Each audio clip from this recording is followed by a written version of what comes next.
உதயநிதி ஸ்டாலினுக்கு நான் சொல்றேன், நீ சரியான ஆளா இருந்தா, சரியான ஆளா நீ இருந்தீனா, உன் வாயிலிருந்து கெட் அவுட் மோடி நீ சொல்லிப்பார். நீ சொல்லிப்பார், நீ சொல்லிப்பார். இல்ல இல்ல எங்க அப்பா முதலமைச்சர், எங்க தாத்தா 5 முறை முதலமைச்சர், நீ சொல்லி பாடுறா பார்க்கலாம். நீ சொல்லிப்பார், நான் சொல்றேன், நீ சொல்லிப்பார்.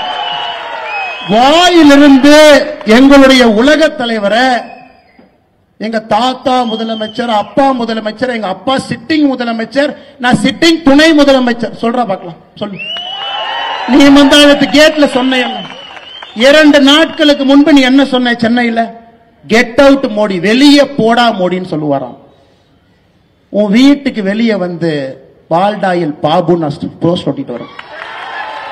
நீ சொல்லுகின்ற அதே பாஷையிலே நான் பேசுவேன். 11:30 மணிக்கு தான் உன் மேல வெயிலே படும். நீ சூரியனை நேரா பார்த்தது கூட கிடையாது. சூரியன் மேல வந்தா தான் இப்படி பார்க்கிற ஆள் நீ. சூரியனை பார்த்து துப்பி அந்த எச்சல் உன் மேல விழுவும். அப்படிப்பட்ட ஆள் நீ. 3:30 மணிக்கு பிரம்ம முகூர்த்தத்தில் எந்திரிச்சு யோகா பண்ணிட்டு 5 மணிக்கு ஃபைல திறந்து இந்த நாட்டை ஆட்சி பண்ற ஆள்கிட்ட 11:30 மணிக்கு எந்திரிச்சு நட்ட நடுவுல மேல சூரியன் இருந்து உழுவுற உனக்கே இவ்வளவு திமிர் இருந்தா, சாதாரண நடுத்தர மக்கள் உழைத்து நாட்டை உருவாக்கக்கூடிய மக்களுக்கு எவ்வளவு திமிர் இருக்கு? அந்த கூஜா தூக்கருக்கு இங்க ஒரு சாராய அமைச்சர் சுத்திட்டு இருக்கார் கரூர்.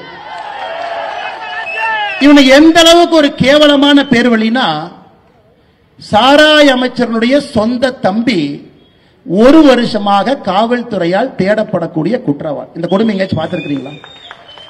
இந்தியாவில் எங்கேயாவது இந்த அநியாயத்தை பார்த்திருக்கிறீங்களா? ஒரு சாராய அமைச்சருடைய சொந்த தம்பி எங்கேயும் இல்ல, சென்னையில ஈசிஆர் ரோட்ல தான் இருக்கிறார். தமிழ்நாடு காவல்துறை வந்தா காலையில புடிச்சிட்டு போய்க்கலாம்.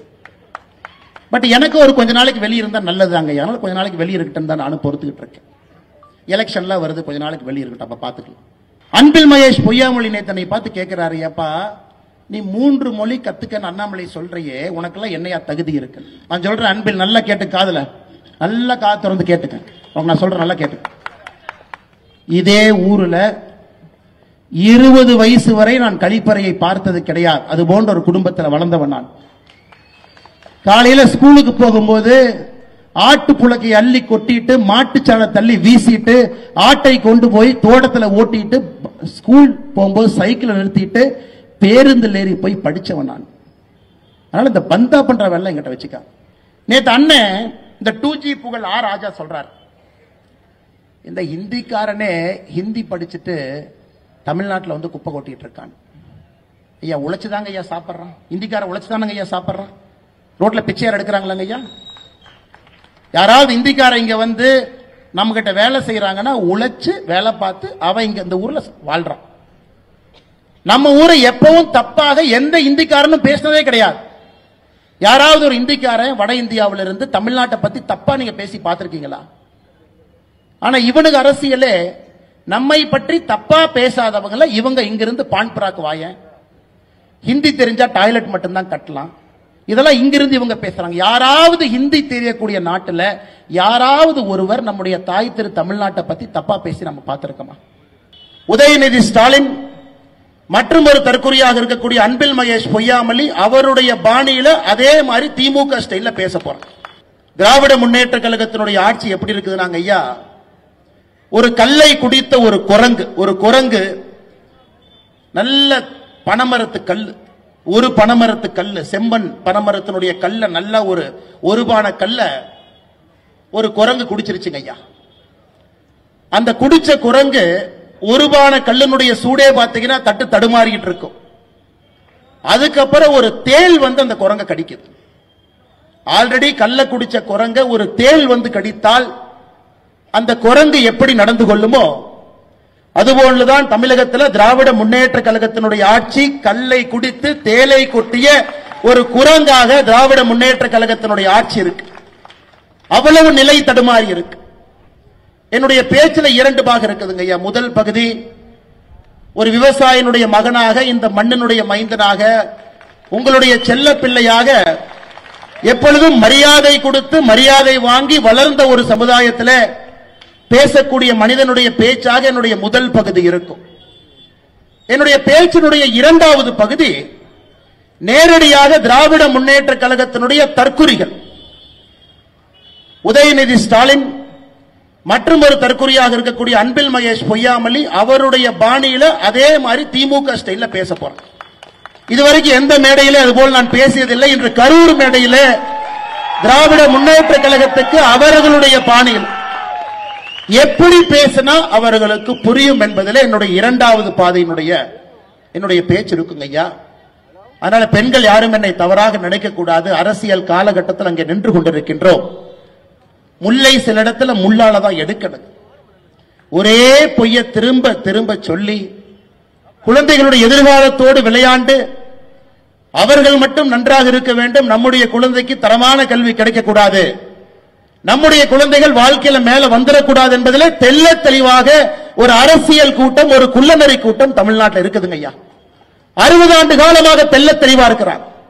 ஒரு கூட்டம் மட்டும் நம்மை ஆள வேண்டும், இன்னொரு கூட்டம் ஆள்வதற்கு அவர்களை தகுதிப்படுத்த வேண்டும். போஸ்ட் ஒட்டணும், கோந்து எடுத்துட்டு போகணும், அவர்களுக்கு விடிய விடிய கொடை பிடிக்கணும், பொதுக்கூட்டத்தில் உட்கார்ந்து கை தட்டி விட்டு அவர்கள் கொடுக்கக்கூடிய பிரியாணி பொட்டலத்தையும் அவங்க கொடுக்கக்கூடிய தண்ணீர் பாக்கெட்டையும் குடிச்சிட்டு போயிடணும்னு நினைத்துக் கொண்டிருக்கின்றார்.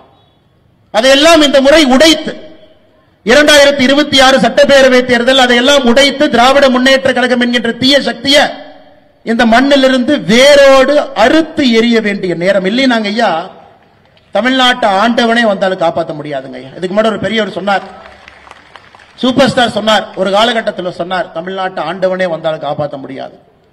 இன்னைக்கு உண்மையாலும் தமிழகத்தில் திராவிட முன்னேற்ற கழகம் 2026 ஆட்சிக்கு வந்தாங்கன்னா பஞ்சம் பிழைப்பதற்காக எல்லாம் தமிழ்நாட்டை விட்டு வேற இடத்துக்கு போயிட வேண்டியதான்.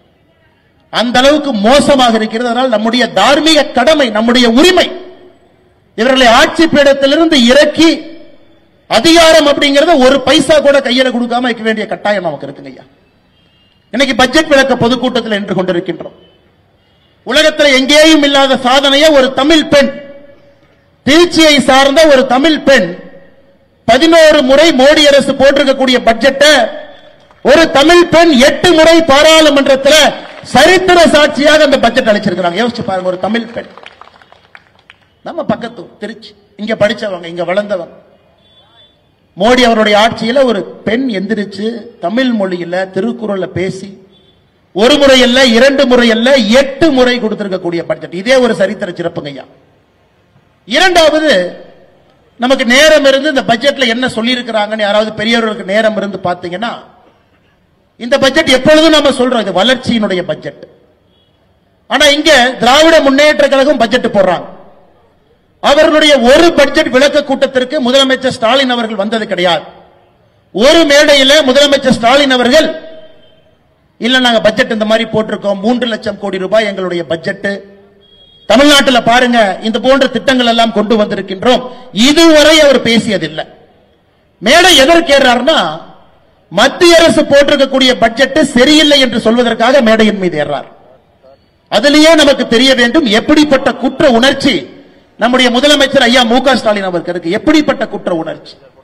நம்ம ஆட்சிக்கு வந்த பொழுது 2014 காங்கிரஸ் 10 ஆண்டு காலம் ஆண்டு விட்டு நம்மிடம் நாட்டை அளித்த பொழுது இந்த நாட்டினுடைய மொத்த பட்ஜெட்டுங்க ஐயா, முதல் பட்ஜெட் காங்கிரசினுடைய கடைசி பட்ஜெட் 19 லட்சம் கோடி.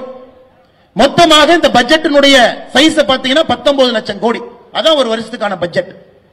ஆனா இந்த ஆண்டு நாம் அளித்திருக்கக்கூடிய பட்ஜெட் 51 லட்சம் கோடி. யோசிச்சு பாருங்க, நாட்டினுடைய வளர்ச்சி யோசிச்சு பாருங்க.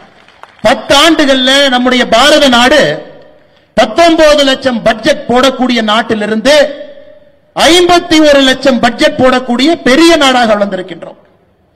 86,000 ரூபாய் ஒரு தனி மனிதனுடைய சராசரி வருமானம் இருந்துச்சுங்க ஐயா 2014 86,000 ரூபாய். எனக்கு 2025 ஒரு தனி இந்திய மனிதனுடைய வருவாய், ஒரு இந்தியனுடைய வருவாய், தனிப்பட்ட நபருடைய வருவாய் 2,20,000 உயர்ந்திருக்கிறது. 86,000 எங்க இருக்கு, 2,20,000 எங்க இருக்குன்னு பாருங்க. நாடு வளர்ந்து கொண்டிருக்கிறது. பொருளாதாரத்தில் 11வது இடத்தில் இருந்தோம், இன்று 10 ஆண்டுகள் 5வது இடத்துக்கு வந்திருக்கின்றோம். இன்னும் 3 ஆண்டுகள் கழித்து 3வது இடத்துக்கு வர இருக்கின்றோம். அவ்வளவு பெரிய வளர்ச்சிங்க ஐயா. நம்முடைய கண் முன்னால் இந்த நாடு தான் இழந்த பெருமையை பார்க்கிறோம் ஐயா. இது எல்லாம் கூட உங்களுடைய உழைப்பு, மோடி அவர்களுடைய நேர்மை. இந்த நாடு வளர்ச்சியை சார்ந்து இருக்க வேண்டும் என்பதற்காக 11 ஆண்டு காலமாக ஒரு சங்கல்பமாக, ஒரு கர்மயோகியாக ஏழை மக்களுடைய நலனை முன்னிறுத்தி விவசாய பெருமக்கள் நன்றாக இருக்க வேண்டும் என்பதற்காக வளர்ச்சி பாதையிலே நம்முடைய பாரத நாட்டை பாரத பிரதமர் நரேந்திர மோடி அவர்கள் அழைத்துச் சென்று கொண்டிருக்கின்றார். அதெல்லாம் தாண்டி இந்த ஆண்டு பட்ஜெட் பாருங்க. எப்பொழுதுமே சொல்லுவோம், நம்முடைய நடுத்தர மக்கள் பெரும் சுமையை சுமக்கின்றார்கள். கஷ்டப்பட்டு உழைக்கிறாங்க, சம்பளம் வாங்குறாங்க, பொருள் ஈட்டுறாங்க, வரியும் கட்டுறாங்க, இந்த நாட்டை நடத்தி கொண்டிருக்கின்றார்கள் என்று சொல்லுவோம்.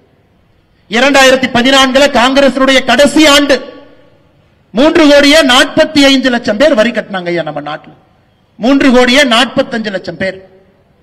2025 நம்முடைய ஆட்சி 11 வருஷத்துல 7,90,00,000 பேர் வரி கட்டுறாங்க. காரணம், அந்த அளவுக்கு உயர்ந்திருக்கின்றார்கள், பொருளாதாரத்தில் மேலே வந்திருக்கின்றார்கள். மோடி அவங்க நினைச்சாங்க இந்த பட்ஜெட்ல, நிர்மலா சீதாராமன் அவர்கள் நினைத்தார்கள், இப்படிப்பட்ட கடுமையாக உழைக்கக்கூடிய நடுத்தர மக்களுக்கு நாம் என்ன திரும்பி கொடுக்க போறோம்? எதையும் எதிர்பார்க்காம நேர்மையாக கடமை தவறாம ஒரு ஆண்டும் வரிய கட்டுறாங்க. குழந்தைய பள்ளிக்கூடத்துக்கு அனுப்பணும், ஃபீஸ் கட்டணும், குடும்ப செலவை பார்த்துக்கணும், பால் கணக்கில் இருந்து கேபிள் டிவி கணக்கில் இருந்து நியூஸ் பேப்பர் கணக்கில் இருந்து பணத்தை தொட்டு தொட்டு செலவு பண்ணணும். ஒரு பொங்கலா இருக்கட்டும், தீபாவளியா இருக்கட்டும், கடைக்கு போய் ஒரு வேட்டியோ சேலையோ குழந்தைக்கு டிரெஸ் வாங்கினா கூட ஒரு 200 ரூபாய் மிச்சம் பிடிக்கலாமான்னு யோசிக்கிறோம் நாம். ஏன்னா அதிலே நாம் சேமிப்பை யோசிக்கின்றோம். அப்படிப்பட்ட நடுத்தர மக்களுக்கு வரப்பிரசாதமாக பாரத பிரதமர் நரேந்திர மோடி அவர்கள் சொல்லி இருக்கின்றார்கள், 12 லட்சம் ரூபாய் வரை உங்களுடைய வருமானம் இருந்தால் நீங்கள் வரி கட்ட தேவையில்லை. உலகத்தில் எங்கேயுமே இல்லைங்க ஐயா, உலகத்தில் எங்கேயுமே இது இல்லை. 12 லட்சம் ரூபாய் வரை. இதற்கு முன்பு 7 லட்சம், போன பட்ஜெட் 7 லட்சம் ஐயா. நாம் வந்த பிறகு 2.5 லட்சம் ரூபாய் வரை சம்பாதிச்சீங்கன்னா வரி கட்ட வேண்டாம் என்று இருந்தத 10 ஆண்டுகள்ல 7 லட்சம் வரை சம்பாதிச்சீங்கன்னா வரி கட்ட வேண்டாம். இன்று சொல்லி இருக்கின்றோம் 12 லட்சம் ரூபாய் வரை சம்பாதிச்சீங்கன்னா வரி கட்ட வேண்டாம். அப்ப இந்தியால வரி கட்டக்கூடிய மக்கள் எத்தனை பேர் 12 லட்சம் ரூபாய்க்குள்ள சம்பாதிக்கிறாங்கன்னு பாருங்க. 87% வரி கட்டக்கூடிய மக்கள் 12 லட்சம் ரூபாய்க்கு கீழே இருக்காங்க ஐயா. இந்த 7,90,00,000 பேர் யார் வரி கட்டுறாங்களோ அதுல 87% மக்களுக்கு வரி விலக்கு இந்த ஆண்டிலிருந்து அவர்கள் வரி கட்ட வேண்டாம். எவ்வளவு பெரிய சாதனை! நடுத்தர மக்களுக்கு பாரத பிரதமர் நரேந்திர மோடி அவர்கள் உங்களை உழைப்பை நம்பி, உங்கள் நேர்மையை நம்பி இந்த வரி விலக்கு நம்ம கொடுத்திருக்கிறாங்க ஐயா. இதனால் மத்திய அரசுக்கு ஏற்படக்கூடிய சுமை, இந்த 87% மக்கள் வரி கொடுக்க வேண்டாம், 12 லட்சம் ரூபாய் வரை வரி இல்லை. இதனால் மத்திய அரசுக்கு ஏற்படக்கூடிய இழப்பு மட்டுமே 1,10,10,000 கோடி ரூபாய். பிரதமர் அவர்கள் அதை பற்றி கவலைப்படல. இந்த நாட்டை எப்படி நடத்த வேண்டும் என்று எனக்கு தெரியும், நான் நடத்தி காட்டுகின்றேன், நடுத்தர மக்களுக்கு நான் சுமையை குறைக்கின்றேன், 1,10,10,000 கோடி ரூபாய் இந்த நாட்டிற்கு வரி மூலமாக நாம் கட்டக்கூடிய வருமானத்தை வேண்டான்னு சொல்லியிருக்கிறார். பாரு, இதையெல்லாம் ஒரு நிமிஷம் நம்ம யோசிக்கணும். ஒரு மேலே ஏறி நம்முடைய தமிழகத்தினுடைய முதலமைச்சர் மாண்புமிகு ஐயா மு க ஸ்டாலின் அவர்கள் தமிழ்நாட்டுக்கு எதுவுமே கொடுக்கல, மத்திய அரசு வட்டி கடை மாதிரி நடத்துறாங்க, மத்திய அரசு வட்டி கடை நடத்துறாங்க. நம்முடைய முதலமைச்சர் சொல்றாங்க மத்திய அரசு வட்டி கடை நடத்துறாங்க, தமிழ்நாட்டிற்கு எந்த பணமும் கொடுக்க. நான் ஒரே ஒரு விஷயத்தை உங்க முன்னாடி சொல்றேன் பாருங்க ஐயா.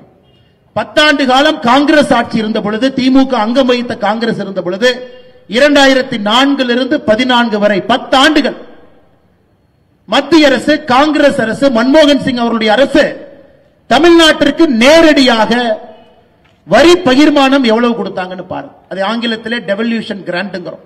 நேரடியாக மத்திய அரசு மாநில அரசு கொடுக்கக்கூடிய நிதி, திட்டங்கள் மூலமாக இல்லாமல் பணம் மூலமாக. 2004 14 வரை மத்திய அரசு தமிழகத்திற்கு நேரடி டெவல்யூஷனாக 10 ஆண்டுகள்ல 94,977 கோடி, கிராண்டாக 57,000 கோடி, மொத்தமாக 1,52,900 கோடி. 10 வருஷத்துல மத்திய அரசு தமிழக அரசுக்கு நிதி கொடுத்ததுங்க ஐயா 1,52,000 கோடி. நாம் இன்னைக்கு 11 வருஷம் ஆட்சியில் இருக்கும். 2014 25 இருந்து கொண்டிருக்கின்றோம். நாம எவ்வளவு கொடுத்திருக்கோம் பாருங்க ஐயா. மத்திய அரசு நேரடியாக மாநில அரசுக்கு, தமிழக அரசு டெவல்யூஷன் 3,44,000 கோடி, கிராண்ட் 2,70,000 கோடி, 6,14,000 கோடி ரூபாய் நேரடியாக பண பகிர்மானத்தை மத்திய அரசு மாநில அரசு கொடுத்திருக்காங்க. மறுபடியும் சொல்ற கேளுங்க ஐயா, 10 ஆண்டுகள்ல காங்கிரஸ் ஆட்சி தமிழகத்திற்கு நேரடியாக கொடுத்த பணம் திட்டம் மூலமாக இல்லை, பணமாக கொடுத்தது 1,52,000 கோடி. 11 ஆண்டுகள்ல நாம் நேரடியாக தமிழக அரசுக்கு மோடி ஐயா கொடுத்தது 6,14,000 கோடி. 5 மடங்கு அதிகமாக மாநிலத்திற்கு, தமிழகத்திற்கு மட்டுமே பாரத பிரதமர் நரேந்திர மோடி அவங்க கொடுத்திருக்கிறாங்க. இதுல முதலமைச்சர் சொல்றார், ஆமா முதலமைச்சர் அவர்களே, உங்க மருமக சபரீஷன் கோடி கோடியா சம்பாதிக்கிறதுனால இந்த 12 லட்சம் ரூபாய் கீழே வர மாட்டார், அதனால உங்களுக்கு கோபமா? இல்ல உங்க மகன் நடத்தக்கூடிய ரெட் ஜெயின்ஸ் நிறுவனம் அவர்களுக்கு வரி விதிப்பு வைத்திருக்கிறாங்க, அவங்களும் 12 லட்சத்துக்குள்ள வரமாட்டாங்கன்னு கோபமா? நடுத்தர மக்கள் சந்தோஷமா இருக்கிறாங்க, அவர்கள் சம்பாதிக்கக்கூடிய பணத்திலே வரி வேண்டாம் என்று மோடி சொல்லி இருக்கின்றார். 12 லட்சம் ரூபாய் வரை 87% இந்தியால வரி கட்டுறவங்களுக்கு வரி இல்லைன்னு சொல்றாங்க, அவங்க சந்தோஷமா இருக்கிறாங்க. உங்களை போன்று காலையில சூரியன் உங்க உடம்புல படணும்னாவே 11 மணிக்கு ஏசி ரூம்ல இருந்து வெளியே வந்தா தான் சூரியன் உங்க மேல படும். 5:30 மணிக்கு சூரியன் படுறவங்க, 6 மணிக்கு சூரியன் படுறவங்க, காடு தோட்டத்துல ஆட்டுக்குட்டி வச்சு பொழப்பு நடத்துறவங்க, முருங்கைக்காயை பறிச்சு பொழப்பு நடத்துறவங்க, தேங்காய் மரத்தை வச்சு பொழப்பு நடத்துறவங்க, இவங்க எல்லாத்துக்கும் சந்தோஷமா இருக்கிறாங்க ஐயா. ஏன்னா அவங்களுக்கு எல்லாம் 5:30 மணிக்கு 6 மணிக்கு சூரிய வெளிச்ச உடம்பு மேல படும். இந்த 11 மணி 11:30 மணிக்கு இரவுல 2 மணிக்கு படுத்து தூங்கிட்டு காலையில 11 மணிக்கு எந்திரிச்சு 11:30 மணிக்கு வெளியே வர்றாங்கல்ல, அவர்களுக்கு மோடியின் மீது கோபம் தான் இருக்கத்தான் செய்யும். அந்த கோபம் இருக்கட்டும், அந்த கோபத்தை நாங்களும் வரவேற்கிறோம். அது போன்ற ஒரு கோபம் தான் தமிழகத்தினுடைய முதலமைச்சர் ஐயா மு.க. ஸ்டாலின் அவருடைய கோபம். வேற எந்த கோபம் இல்லைங்க, அது போன்ற ஒரு கோபம், வேற எந்த கோபம் கிடையாது. இன்னைக்கு நாம் இவ்வளவு செய்து கொண்டிருக்கின்றோம், முதலமைச்சர் அவர்கள் தமிழ்நாட்டை வஞ்சிக்கிறாங்க. இங்க இருக்கக்கூடிய விவசாய பெருமக்கள், விவசாயிகளா இருக்கலாம், மீனவர்களா இருக்கலாம், பால் பண்ணை நடத்துற விவசாயிகளுக்கு கிசான் கடன் அட்டை இந்தியால மட்டுமே 7.7 கோடி பேர் இருக்கு. இன்னைக்கு நமக்கு வரக்கூடிய விவசாயிகளுக்கு வழங்கக்கூடிய கடன் கிசான் கிரெடிட் கார்டு 3 லட்சத்திலிருந்து 5 லட்சமாக உயர்த்தி இருக்கின்றோம் இந்த பட்ஜெட்ல. இது ஒரு வரப்பிரசாதம். சிறு குறு நிறுவனங்கள் யாரெல்லாம் சின்ன சின்ன நிறுவனம் நடத்துறமோ அடுத்த 5 ஆண்டுகள்ல 1.5 லட்சம் கோடி ரூபாய் மத்திய அரசு சிறு குறு நிறுவனத்திற்கு மட்டுமே கடனா கொடுக்க போறாங்க. இதுவும் வரப்பிரசாதம். சிறு குறு நிறுவனம் நடத்துறவங்களுக்கு கிரெடிட் கார்டு கொடுக்க போறாங்க. 5 லட்சம் ரூபாய் கிரெடிட் கார்டு, எங்கேயும் போய் பேங்க்ல நிக்க வேண்டாம். அந்த கிரெடிட் கார்டுல இருந்து 5 லட்சம் ரூபாய் வரை நேரடியாக பணம் எடுத்துக்கலாம். இதுவும் மத்திய அரசு. கேன்சர் உட்பட 36 உயிர் காக்கும் மருந்துகளுக்கு வரியை நீக்கி இருக்கின்றார்கள், கஸ்டம் டியூட்டியை நீக்கி இருக்கிறாங்க. இதுவும் முக்கியம். இன்னும் நம்ம நல்லா புரிஞ்சுக்கணும், கரூர்ல எத்தனையோ இடத்துல பார்க்கிறோம், நடுத்தர குடும்பத்தினுடைய குழந்தைகள், ஏழை தாயினுடைய குழந்தைகள் முதலா மருத்துவம் படிக்கிறாங்க. தாய்மார்கள் நல்லா கேட்டுக்கணுங்க அம்மா, நீங்க 2014 மோடி ஐயா ஆட்சிக்கு வந்த பொழுது இந்தியாவில் மருத்துவ சீட்டுங்க ஐயா, மொத்தமா மருத்துவம் எத்தனை பேர் படிக்க முடியும்னா 51,348, 51,000 பேர் தான் படிக்க முடியுங்க. இன்னைக்கு மோடி ஐயா 11 ஆண்டுகள் கழித்து நம்முடைய ஆட்சியில மொத்தமாக மருத்துவ சீட்டை 51,000 இருந்ததை 1,17,000 உயர்த்தி இருக்கின்றோம். மருத்துவ கல்லூரி சீட் டபுள். மோடி ஐயா அதோடு நிக்கலீங்க ஐயா. சமூக நீதினா திமுக வாய்களையே பேசுற சமூக நீதி இல்லைங்க ஐயா. மருத்துவ கல்லூரி கட்டணம் சீட்டை அதிகப்படுத்தணும், அப்பதான் சீட்டு கிடைக்குங்க ஐயா. இருக்கிற 100 சீட்டுக்கு 1000 பேர் போட்டி போட்டா கிடைக்காது. இன்னைக்கு நாம டபுள் பண்ணி 1,17,000 கொண்டு வந்திருக்கின்றோம். இந்த பட்ஜெட்ல அறிவிச்சிருக்கின்றோம். அடுத்த 5 ஆண்டுகள்ல இன்னும் 75,000 மருத்துவ சீட்டை நாம் ஆட் பண்ண போறோம். அப்படி என்றால் 2030 முடியும் பொழுது 2 லட்சம் பேர் இந்தியால ஒரு வருஷத்துக்கு மருத்துவம் படிப்பாங்க. 2013 51,000 இருந்தது, இன்று 1,17,000 இருக்கிறது. இன்னும் 75,000 நம்ம சேர்த்த போறோம். அடுத்த ஒரு ஆண்டுல 10,000, அடுத்த 5 ஆண்டுல 75,000 புதிய மருத்துவர்கள், ஏழை தாயினுடைய பிள்ளைகள், விவசாயிகளுடைய பிள்ளைகள் மருத்துவர்களாக உருவாக்குவதற்கு இந்த பட்ஜெட்ல ஒரு மிகப்பெரிய அடித்தளத்தை பாரத பிரதமர் அளித்திருக்கிறார். சுகி, ஜொமேட்டோ நண்பர்கள் இருக்கிறாங்க. பாத்தீங்கன்னா எல்லா ஊர்ல இன்னைக்கு வண்டியில் எல்லாம் நம்முடைய அன்பு சகோதரர்கள் கஷ்டப்பட்டு வேலை செய்யறாங்க. ஹோட்டல்ல வேலை செய்றாங்க. அவர்களுக்கு எல்லாம் இன்னைக்கு ஐயா கோடிக்கணக்கில் இருக்கிறாங்க இந்தியாவில். எல்லாத்துக்குமே இன்னைக்கு 5 லட்சம் ரூபாய் பாரத பிரதமர் நரேந்திர மோடி அவருடைய மருத்துவ காப்பீடு திட்டம் நேரடியாக அவர்களுக்கு இந்த பட்ஜெட்ல இருந்து நம்ம கொடுத்திருக்கிறோம் ஐயா.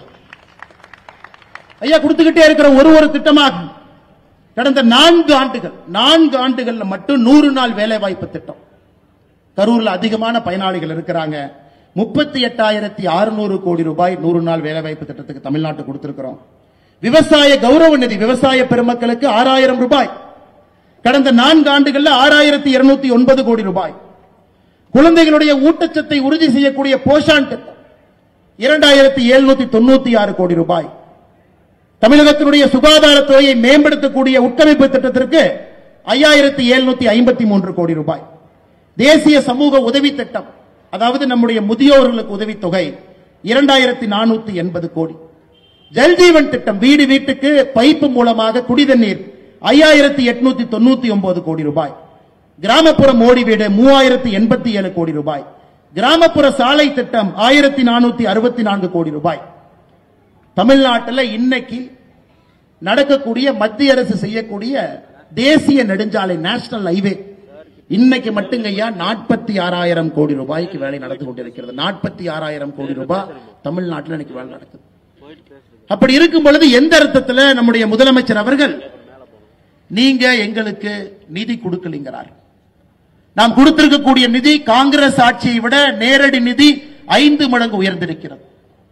லட்சக்கணக்கான கோடி ரூபாய் திட்டங்கள் மூலமாக கொடுக்கிறோம். ஆமா, தமிழக அரசு கொடுக்கலீங்க, மோடி வீட்டுல கொடுக்கிறோம். 5 லட்சம் ரூபாய் காப்பீட்டில் கொடுக்கிறோம். விவசாயிகளுக்கு நேரடியாக கொடுக்கிறோம். முதியவர்களுக்கு ஊக்கத்தொகை கொடுக்கிறோம். சத்துணவு திட்டத்தில் கொடுக்கிறோம். நேரடியாக திட்டம் மூலமாக பணம் வருகிறது. கடந்த 4 ஆண்டுல மட்டும் தமிழகத்திற்கு 4.5 லட்சம் கோடி ரூபாய் மத்திய அரசு தமிழகத்திற்கு திட்டம் மூலமாக கொடுத்திருக்கிறார். தேசிய நெடுஞ்சாலை, விமானம், துறைமுகம் எல்லாம். அதனால் அன்பு சொந்தங்களே, தமிழகத்தின் மீது எப்பொழுதும் தனி பாசத்தில் இருக்கக்கூடிய பாரத பிரதமர் மோடி அவர்கள் எப்பொழுதும் தமிழ்நாட்டை உயர்த்தி பிடிப்பதற்கு தயாராக நிற்கக்கூடிய ஒரு மனிதர். எனக்கு அவரோட ஓரளவுக்கு தெரியுங்க ஐயா. இந்த கட்சியினுடைய தொண்டனாக அருகில் இருந்து இந்த மாமனிதனை பார்ப்பதற்கு ஒரு பெரும் பாக்கியம் எனக்கு நிறைய இடத்துல பார்ப்பங்க. தமிழக மக்களின் மீது உண்மையாலோ எந்த அளவுக்கு உணர்வு பூர்வமாக எங்கேயும் நான் பார்க்கலீங்க.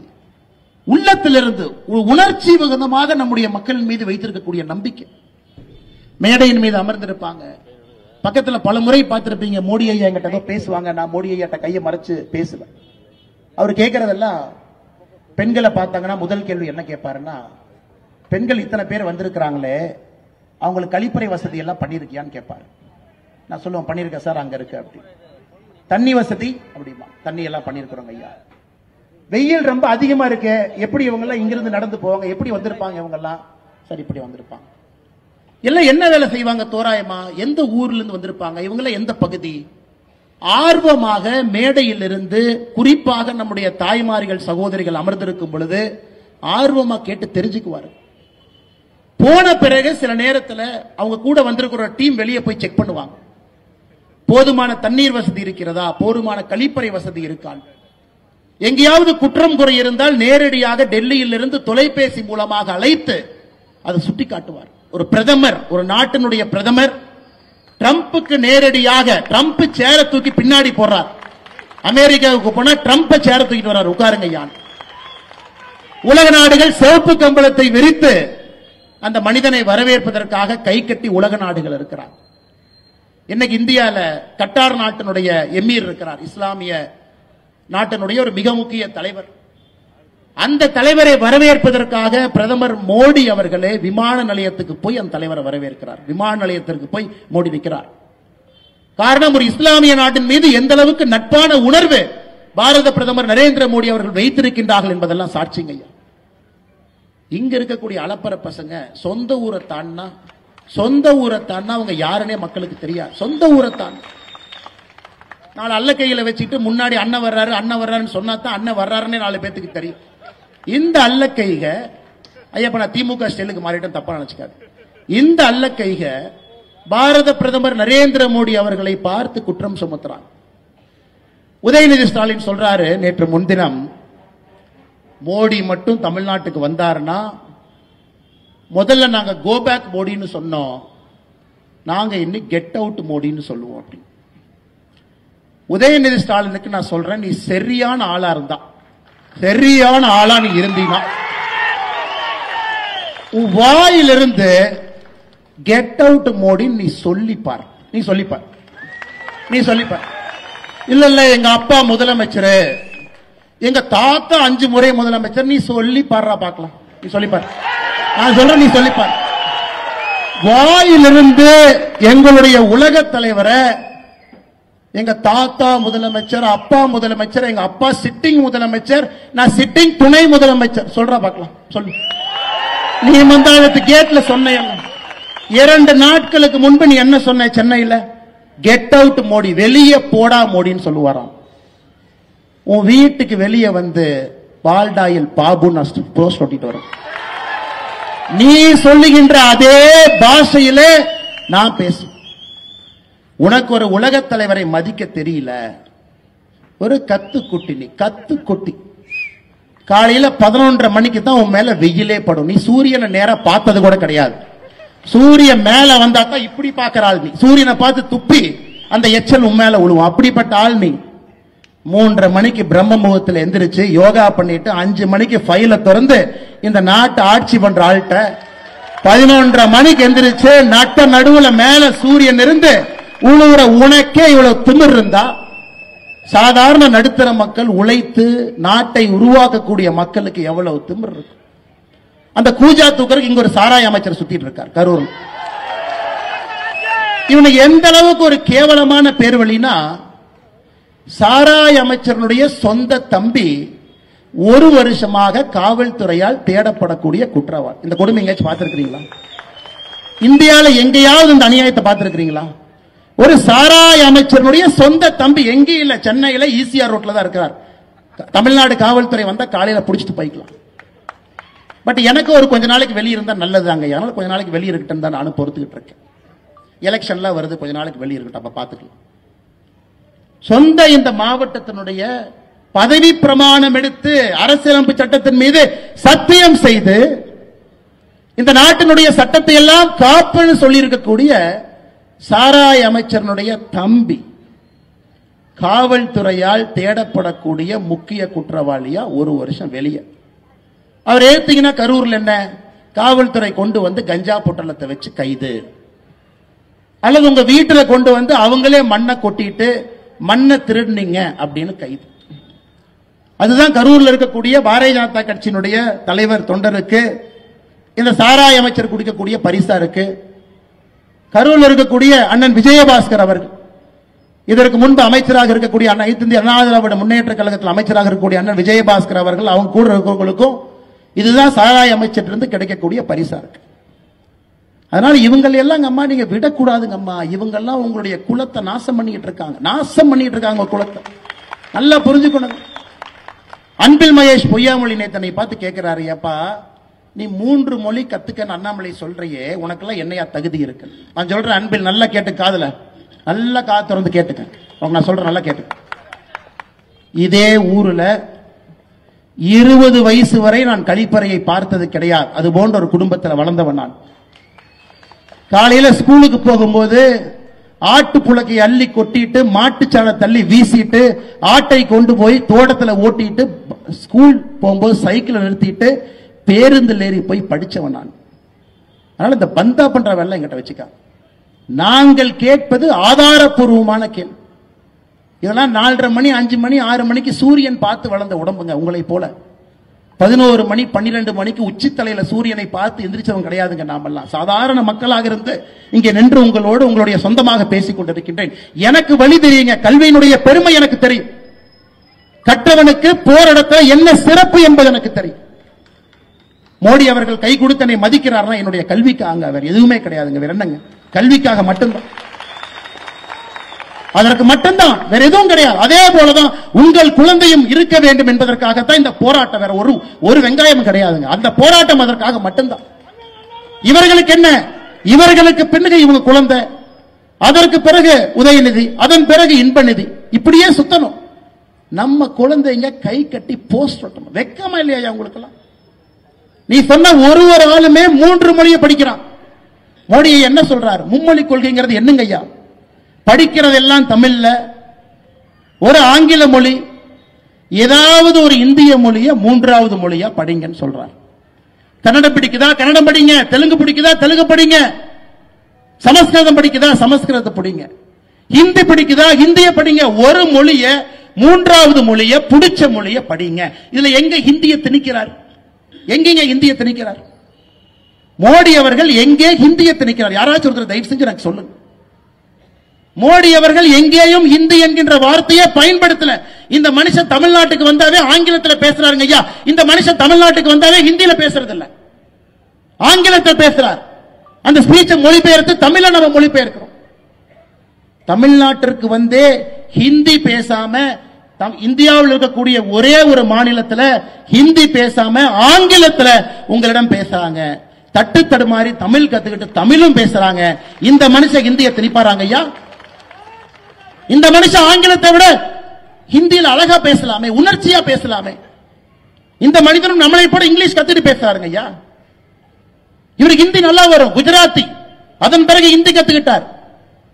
நமக்கு மதிப்பளித்து நம்முடைய உணர்வை புரிந்து கொண்டு தமிழகத்திற்குள்ள காலெடுத்து வைத்தாலே ஆங்கிலத்தில் பேசக்கூடிய மோடி எங்க நிக்கிறாரு? எங்க நிக்கிறாரு பாரு. அதற்கு நம்ம மேடையில் அவரே சொல்றாரு பல இடத்துல, உங்களுடைய அற்புதமான மொழி எனக்கு தெரியாது, மன்னிச்சுக்கங்க, அதனால ஆங்கில மொழியில் உங்கள்கிட்ட பேசுறேன். இந்த மனுஷன் ஹிந்தியை திணிக்கிறாரா? இவரே தமிழ்நாட்டில் ஹிந்தி பேசினது இல்ல, நம்மள எதுக்குங்க ஹிந்தி படின்னு ஒரு சொல்ல போறாரு? இவர் சொல்வது உங்களுடைய குழந்தை நன்றாக இருக்க வேண்டும், நன்றாக வளர வேண்டும், பெரிய ஒரு மனிதராக வர வேண்டும் என்றால் 3 மொழி தயவு செஞ்சு கத்துக் கொடுங்க. தமிழ் மொழியில படிக்க வைங்க, ஆங்கில மொழியில ஒரு பேப்பரை வச்சுக்கங்க. ஒரே ஒரு மொழி, மலையாளமோ கன்னடமோ தெலுங்கோ ஒரு மொழி, ஒரே ஒரு பேப்பர், ஒரே ஒரு பேப்பரை 6ஆம் கிளாஸ்ல இருந்து கூட படிச்சுட்டு வரட்டும், அவ்வளவுதான் அவர் சொல்றாரு. அதை பொய்ய சொல்லி மேடைய போட்டு நீங்களே இந்தி கூட்டணி என்கின்ற போர்வையில உலகமாக அயோக்கியன்ல ஒரே மேடையில் உலகமாக அயோக்கியன் கேட்டா இந்தி கூட்டணி எல்லாம் சொல்றாங்க. ஐயோ ஹிந்தியை திணிக்கிறார். எங்கேயா இந்த அன்பில் மகேஷ் பொய்யாமொழி அவருடைய சொந்த ஊர்ல திருச்சி பச்சைமலை ராமநாதபுரம் கிராமத்துக்கு போங்க. ஒரு ராமநாதபுரம் ஒரு கிராமம் இருக்குங்க பச்சைமலையில, திருச்சியில் அவருடைய சொந்த மாவட்டம். 2 ஆண்டுகளாக அந்த ஊர்ல அரசு பள்ளி இடிச்சு மக்கள் அங்க இருக்கக்கூடிய அரசு மரத்துக்கு கீழே போர்டு வச்சு படிச்சுட்டு இருக்கிறாங்க. மாநிலத்தினுடைய கல்வித்துறையினுடைய அமைச்சருடைய சொந்த ஊர்ல மக்கள் அரசு மரத்துக்கு கீழே பிளாக் போர்டு வச்சு படிக்கிறாங்க. காரணம், 2 ஆண்டுகளுக்கு முன்பு இடிக்கப்பட்ட பள்ளி இன்னும் கட்டலிங்க ஐயா. இவரு மகே அன்பில் மகேஷ் பொய்யாமொழியினுடைய மகே பிரெஞ்சு படிப்பாராமா. பிரெஞ்சு படிக்கிறாருங்க ஐயா, பிரெஞ்சு படிக்கிறார்.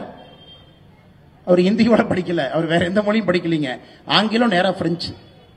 ஆனா பள்ளி கல்வித்துறை அமைச்சருக்கு அரசு பள்ளியிலே படிக்கக்கூடிய நம்முடைய மாணவர்கள் 2 மொழி மட்டும்தான் படிக்கணுமா, 3வது மொழி படிக்கக்கூடாது. நல்லா புரிஞ்சுக்கணும், தாய்மார்கள் நல்லா புரிஞ்சுக்கணுங்க. அம்மா நீங்க தான் மாற்றத்தை கொடுக்க போறீங்க. தமிழகத்தில் தனியார் பள்ளியிலே படிக்கக்கூடிய மாணவ செல்வங்கள் 56 லட்சம், அரசு பள்ளியிலே படிக்கக்கூடிய மாணவர்கள் 52 லட்சம். நீங்களே சொல்லுங்க, தனியார் பள்ளி அதிகமா அரசு பள்ளி அதிகமா? தனியார் பள்ளி 56 லட்சம், அரசு பள்ளி 52 லட்சம். சிபிஎஸ்இ ஸ்கூல், ஐபி என்னென்னமோ இருக்குதுங்க ஐயா, அந்த பேர் எனக்கு வாயிலே வரமாட்டேது. அதுல 3 மொழி படிக்கக்கூடிய குழந்தைகள் 30 லட்சம் இருக்காங்க. 30 லட்சம் பேர் 3 மொழி படிக்கிறாங்க. ஆனா அந்த 52 லட்சம் பேர் அரசு பள்ளியில படிக்கிறவங்க மட்டும் 2 மொழியா. திமுக காரனுக்கு மனைவி, இணைவி, துணைவி 3 பேர். 3 பேர் நான் சொல்லிட்டே வர, நல்லா கேளுங்க. 3 பேர். திமுக கார நடத்தக்கூடிய பள்ளியில 3 மொழி. திமுக கார நடத்தக்கூடிய பள்ளியில 3 மொழி, மனைவி, இணைவி, துணைவி 3 பேர். ஆனா நடுத்தர மக்கள் நமக்கு மட்டும் 2ஆமா. 2 மொழி மட்டும்தான் நீ படிக்கணும். படம் பார்க்கணும்னா கூட உதயநிதி ஸ்டாலின் முடிவு பண்றாரு எந்த படத்தை எடுப்பாரு, எந்த படம் வெளியே வரும், அந்த படத்தை மட்டும்தான் நீங்க பார்க்க முடியும். புதுசா எந்த படத்தெல்லாம் பார்க்க முடியாதுங்க ஐயா. வேற எந்த படத்தை எடுத்தாலும் டிஸ்ட்ரிபியூஷன் ரைட்ஸ் லாக் பண்ணிட்டு போயிட்டே இருப்பாங்க. இன்னைக்கு டாஸ்மார்க்ல ஒரு அண்ணன் சொன்னாரு, அண்ணா கூலிங்கா பீரே இல்லைன்னு. நான் சொன்ன கூலிங் பீரை விடுங்கண்ணா, நீங்க நினைக்கிற ஐட்டம் அங்க இருக்கான். அது கூட திமுக காரன் என்ன தயாரிக்கிறானோ அதான் டாஸ்மாக்ல இருக்கு. அங்கேயும் கூட உங்களுக்கு சாய்ஸ் எல்லாம் கிடையாது. அவன் என்ன விற்கிறானோ அதான் வாங்கிட்டு வரணும். திமுக ஆலையிலே என்ன உற்பத்தி பண்றாங்களோ அதான் இருக்கு. திமுக காரனுடைய கபட நாடகத்தை நல்லா புரிஞ்சுக்கணுங்க ஐயா. அவனுக்கு ஒரு நியாயம், ஊருக்கு ஒரு நியாயம், அவன் குழந்தைக்கு ஒரு நியாயம், சாதாரண அரசு பள்ளியிலே படிக்கக்கூடிய பெற்றோருக்கு ஒரு நியாயம். நம்ம குழந்தைகள் 2 மொழி, அவர்களுக்கு 3 மொழியே, அவங்க மேல மேல மேல போகணும். நம்ம குழந்தைங்க போஸ்ட் அடிச்சு ஒட்டிக்கிட்டே இருக்கணும். இந்த நியாயத்தை எப்படி நாம் ஏற்றுக்கொள்ள முடியும்? நீங்களே சொல்லுங்க. ஹிந்தி எங்கேயும் திணிக்கப்படவில்லை. ஒரு மொழியை படிங்கன்னு பிரதமர் சொல்றாங்க. இந்தியா முழுவதும் படிக்கிறாங்க. தமிழகத்தினுடைய பள்ளி கல்வித்துறை பாருங்க ஐயா, கடந்த 4 ஆண்டுகள்ல பட்ஜெட்டை மட்டும் பாருங்க. 4 ஆண்டுகள்ல பள்ளி கல்வித்துறைக்கு இருக்கக்கூடிய பட்ஜெட் 4 ஆண்டுகள் எவ்வளவு வந்திருக்குன்னா 2021-22 32,599 கோடி தமிழக அரசினுடைய கல்வி பட்ஜெட். 2022-23 36,895 கோடி, 23-24 40,299 கோடி, 24-25 44,000 கோடி. அப்படின்னா கடந்த 4 ஆண்டுகளை மட்டும் பெரியோர்களே தாய்மார்களே பள்ளி கல்வித்துறைக்கு ஒதுக்கப்பட்ட பட்ஜெட் 4 வருஷத்துல மட்டும் 1,53,000 கோடி ரூபாய். இந்த 2,100 கோடியை தூக்கிட்டு வந்திருக்காங்க. 1,53,000 கோடி ரூபாய் பள்ளி கல்வித்துறையினுடைய பட்ஜெட். நாம கேட்கிறோம், எதுக்கு அரசு பள்ளியில டாய்லெட் இல்ல? மோடி 2,190 கோடி கொடுக்கல. நீங்க தான் சொன்னீங்களே ஆட்சிக்கு வந்தா 5 வருஷத்துல 3 லட்சம் பேர் அரசு வேலை வாய்ப்பு கொடுப்போம். எங்கயா கொடுக்கல? மோடி 2,190 கோடி கொடுக்கல. தமிழ்நாட்டில் மக்கள் அரசு மரத்துக்கு கீழே அமர்ந்து படிக்கிறாங்களே, எங்கயா பில்டிங்கை காணா? மோடி 2,190 கோடி கொடுக்கல. தமிழ்நாட்டில் 35 மாணவர்களுக்கு ஒரு ஆசிரியர் இருக்கணும் நாயப்படி. 52% பள்ளியில மட்டும்தாங்க ஐயா 35 மாணவருக்கு ஒரு ஆசிரியர் இருக்காங்க. ஆசிரியர் ரொம்ப குறைவா இருக்கிறாங்க. ஆசிரியர் ரெக்ரூட்டே பண்றது இல்ல. எங்கன்னு கேட்டா மோடி அவர்கள் 2,190 கோடி கொடுக்கல. ஏயா 1,53,000 கோடி ரூபாய் பட்ஜெட்டை வச்சுக்கிட்டு PM ஸ்ரீ பள்ளிக்கூடத்தை கொண்டு வா என்று மத்திய அரசு சொன்னா அதை அப்படியே மடைமாற்றி திருப்பி நாங்க ஒத்துக்க மாட்டோம் என்று சொல்றீங்க. இங்க இருக்கக்கூடிய நடுத்தர மக்கள், ஏழை தாயினுடைய மக்கள், விவசாய பெருமக்களுடைய மக்கள் 3 மொழி படிக்க கூடாது, அவங்க 2 மொழி தான் படிக்கணும், இங்கேயே சுத்திக்கிட்டு இருக்கணும். நேத்து அண்ணன் இந்த 2G புகழ் ஆ ராஜா சொல்றார், இந்த ஹிந்திக்காரனே ஹிந்தி படிச்சுட்டு தமிழ்நாட்டில் வந்து குப்பை கொட்டிட்டு இருக்கான். ஐயா உழைச்சுதாங்க ஐயா சாப்பிட்றான். ஹிந்திக்கார உழைச்சுதானங்க ஐயா சாப்பிட்றான். ரோட்ல பிச்சையார் எடுக்கிறாங்களாங்க ஐயா. யாராவது இந்திக்கார இங்க வந்து நம்ம கிட்ட வேலை செய்யறாங்கன்னா உழைச்சு வேலை பார்த்து அவன் இங்க இந்த ஊர்ல வாழ்றான். நம்ம ஊரை எப்பவும் தப்பாக எந்த இந்திக்காரனும் பேசினதே கிடையாது. யாராவது ஒரு இந்திக்காரன் வட இந்தியாவில இருந்து தமிழ்நாட்டை பத்தி தப்பா நீங்க பேசி பார்த்திருக்கீங்களா? ஆனா இவனுக்கு அரசியலே நம்மை பற்றி தப்பா பேசாதவங்கள இவங்க இங்கிருந்து பான்பராக்கு வாயன், ஹிந்தி தெரிஞ்சா டாய்லெட் மட்டும்தான் கட்டலாம், இதெல்லாம் இங்கிருந்து இவங்க பேசுறாங்க. யாராவது ஹிந்தி தெரியக்கூடிய நாட்டுல யாராவது ஒருவர் நம்முடைய தாய் திரு தமிழ்நாட்டை பத்தி தப்பா பேசி நம்ம பார்த்திருக்கோமா? தாய்மார்களுக்கு இன்னொரு விஷயத்தையும் இந்த மேடையில இருந்து நான் சொல்றேங்கம்மா. இன்னைக்கு பாரதிய ஜனதா கட்சி உங்களோடு இருக்கின்றோம். அஸ்ஸாம்ல 37 லட்சம் பேர் பிஜேபி ஆட்சிங்கம்மா. அஸ்ஸாம்ல 37 லட்சம் பேருக்கு மகளிர் உரிமை தொகை அஸ்ஸாம்ல எவ்வளவு கொடுக்கிறோம் அதெல்லாம் ஒன்னொன்னா பார்த்துட்டு வரலாம். அஸ்ஸாம்ல பாரதிய ஜனதா கட்சியினுடைய ஆட்சி ஒரு தாய்க்கு 830 ரூபாய் கொடுக்கிறோங்கம்மா அஸ்ஸாம். மத்திய பிரதேஷ்ல 1,30 லட்சம் பேருக்கு 1,250 ரூபாய் மாசம் கொடுக்கிறோம். மகளிர் உரிமை தொகை பாரதிய ஜனதா கட்சி ஆளுகின்ற மத்திய பிரதேச மாநிலத்தில் 1,250. சத்தீஸ்கர்ல 80 லட்சம் மகளிருக்கு 1000 ரூபாய் கொடுக்கிறோம். சத்தீஸ்கர்லங்கம்மா 80 லட்சம் மகளிருக்கு 1000. மகாராஷ்டிராவில் பாரதிய ஜனதா கட்சி ஆட்சியில் இருக்கக்கூடிய மாநிலத்தில் 1,80 லட்சம் தாய்மார்களுக்கு 2,100 ரூபாய் கொடுக்கிறோம். நாளை காலை 11 மணிக்கு டெல்லியிலே பாரதிய ஜனதா கட்சியினுடைய ஆட்சி பொறுப்பேற்க இருக்கின்றார். முதல் கையெழுத்து டெல்லியில் இருக்கக்கூடிய தாய்மார்களுக்கு மாதம் 2,500. தமிழ்நாட்டில் நம்முடைய தலைவர்கள் சொல்றாங்க, அண்ணே என்னென்ன டெல்லியில் 2,500 அதை தாண்டி தானே நாம கொடுக்கணும். நம்முடைய தாய்மார்களுக்கு நாம செய்யலைன்னா யாருன்னே செய்வாங்க. இவன் உரிமை தொகைன்னு சொல்றான். நம்ம உரிமை தொகை இல்லைங்க, நம்ம கொடுப்பது நாம் கொடுப்பது காணிக்கை. தாய்மார்களுடைய உழைப்பிற்கு பாரதிய ஜனதா கட்சி 2026 தேசிய ஜனநாயக கூட்டணியில நீங்கள் ஆட்சியிலே அமர வைக்கும் பொழுது 2500 தாண்டி பாரதிய ஜனதா கட்சி நிற்கும். நான் சொல்லிங்க, இந்த பெரியவர் சொல்றார் மோடி கேரண்டி. மோடி அவர்கள் சொன்னால் செய்வார். அஸ்ஸாம்ல, மத்திய பிரதேஷ்ல, டெல்லியில, மகாராஷ்டிரால, சத்தீஸ்கர்ல பாரதிய ஜனதா கட்சியினுடைய ஆட்சி இருக்குதுங்க ஐயா. எல்லா இடத்திலும் தாய்மார்களோடு மோடி ஐயா நின்று கொண்டிருக்கின்றார்கள். 2026 தமிழகத்தில் தேர்தல் வரும் பொழுது நம்முடைய தேர்தல் அறிக்கையை தாய்மார்கள் நீங்க பார்க்கத்தான் போறீங்க. இவனுக்கு 1000 ரூபாய் தூக்கிட்டு வருவானு நீங்க பார்க்கத்தான் போறீங்க. காரணம், உழைக்கும் வர்க்கத்தை முன்னேற்ற வேண்டும் என்று பாரதிய ஜனதா கட்சி நினைக்கிறோம். நீங்க கிடைக்கல அண்ணே 2500 ரூபாய் கொடுத்தா எவ்வளவுனே ஆகும்? நான் கணக்கு சொல்றேங்கம்மா. அண்ணே 1000 ரூபாய் கொடுக்காமயே உனக்கு பணம் இல்லைங்கிறானுங்க, தட்டு தடுமாறுறானுங்க.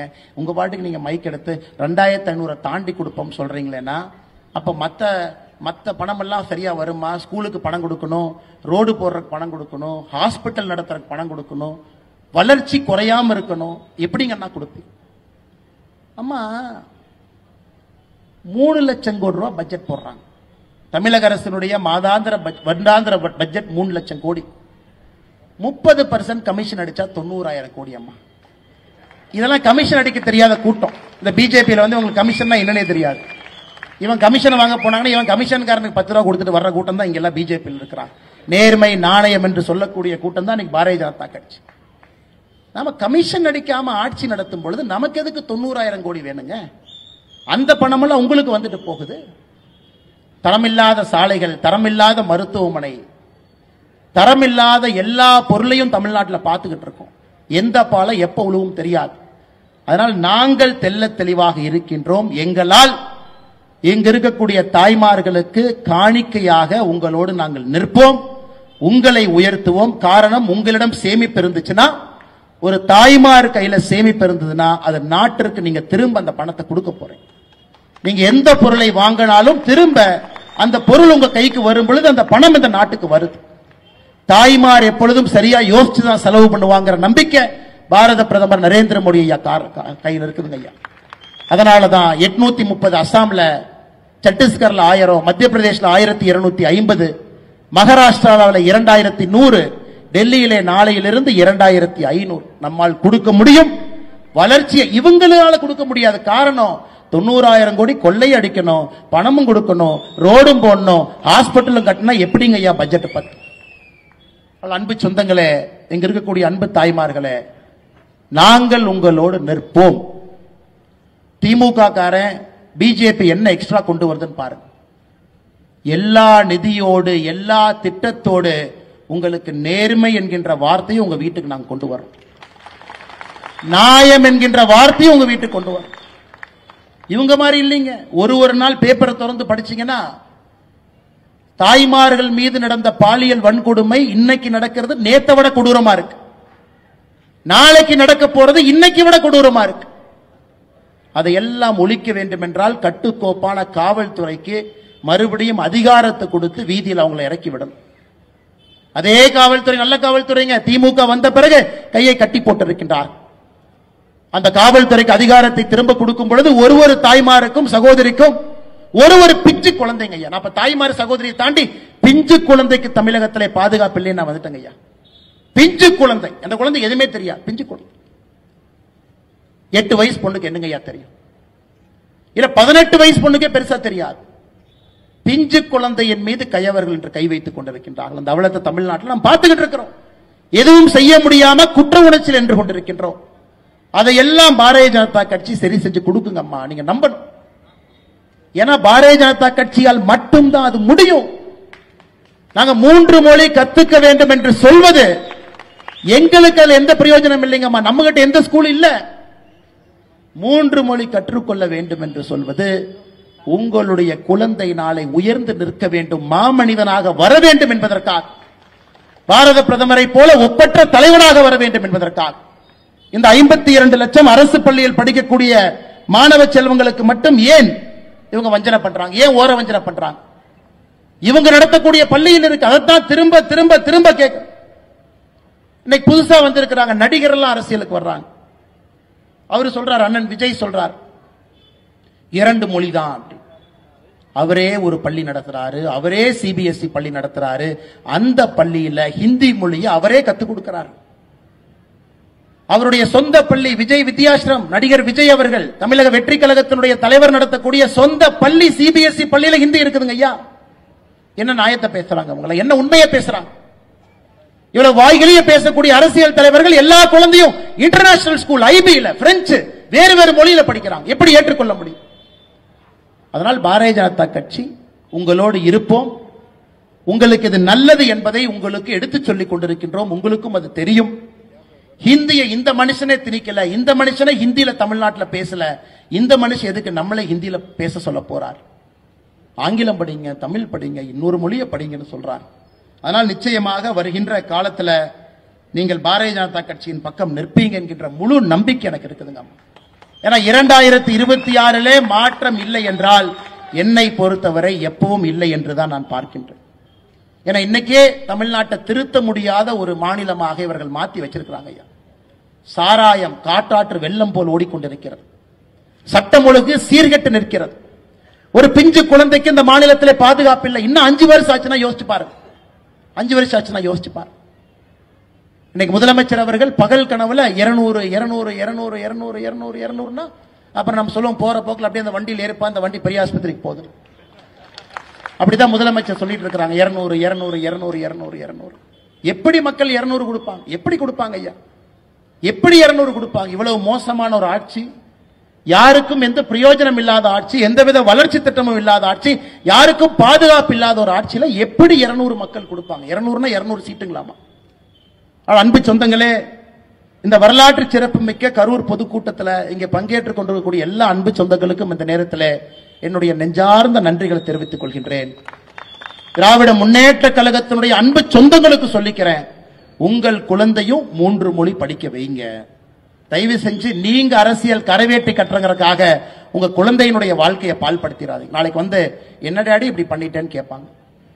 என்னப்பா இந்த மாதிரி பண்ணிட்டேன், ஏன்னா இந்த மாதிரி பண்ணிட்டேன்.